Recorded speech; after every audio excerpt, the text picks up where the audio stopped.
Well, very much so. The world is still really keeping a close eye to the situation in Kenya. As we saw yesterday, the violent protest, the storming of the country's legislative assembly, of course, a very contentious finance bill that is proposing quite exorbitant hikes in terms of taxation. And a number of Kenyans are totally opposed to these measures. But also we saw President William Ruto addressing the nation, saying these are very unprecedented attacks on the state and saying that they've been hijacked by very criminal elements. But let's see now from the perspective of the Kenyans based here in South Africa. So the chairman of the Kenyan community joins us now. So once again, sir, thank you so much indeed for your time. Thank you very much, Mr. Khumalo. Lovely. So once again, we're looking at this situation. I mean, obviously, a lot of people are talking about the high cost of living, the situation. This is not really immune to Kenya. This is happening across the world because of so many macroeconomic factors, whether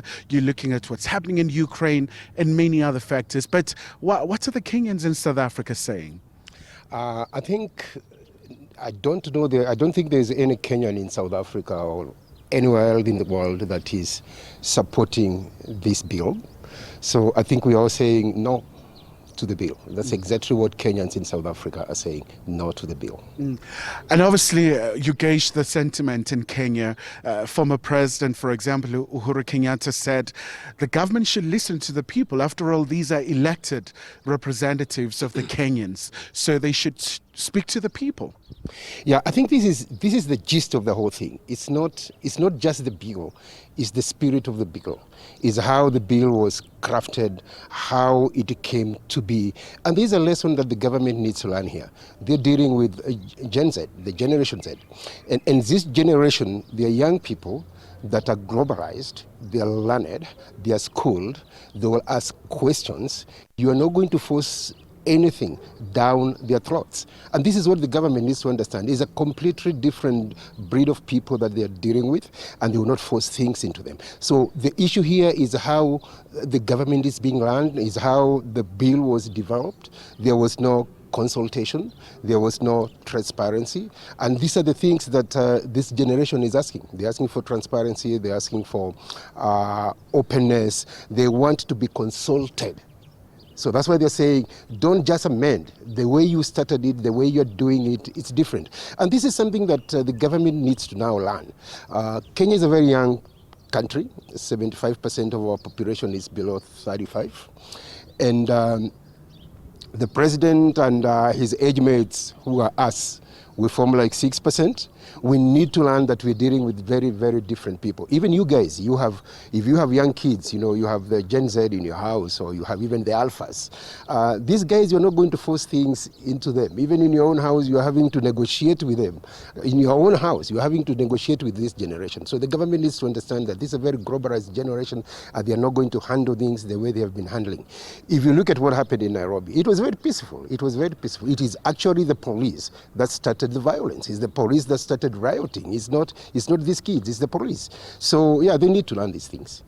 Especially because we've seen from your Amnesty International, even the Kenyan Human Rights Commission, raising concern about the heavy-handedness of the law enforcement agencies. What should be your appeal so that we really see the peaceful protest?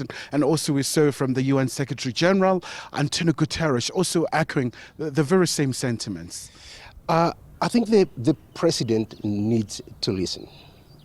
The government needs to listen. They cannot continue like this. And they're taking a very dangerous line. If you look at what happened in Nairobi yesterday, one of the policemen found out that his own younger brother had been shot by the same police. So what happens if the military or that police decides to go the Arab Spring way? It is a very dangerous thing, and the longer the government is taking without listening, the more dangerous the situation would be. They have to listen, they have to stop it, they have to withdraw that bill, and they have to go back to the drawing board, and they will have to consult this generation. Kenya is very advanced in terms of technology. Even the government is now digital, everything is digital. Now they need to learn to have digital consultation. They will have to come to X, they will have to go to Facebook, they will have to go to the media and consult this generation. consideration. And just before I let you go, Mr. Maina, the issue that has been raised also around the concessions, the government has tried to really just sort of revise and amend the bill. Let's look at the actual bill itself. Well, what are the areas of concerns here? I think what exactly the government is trying to raise funds, and it is trying to increase import duties. And in so doing, it will be increasing import duties. It will be increasing cost of equipment, including medical equipment. And we do not have a problem with the government raising funds, but they need to be calculative in what they're doing. If you want to promote local manufacturing, because that's what they're saying, and that's why you are making import expensive, then the first thing you do is create a local manufacturing capacity.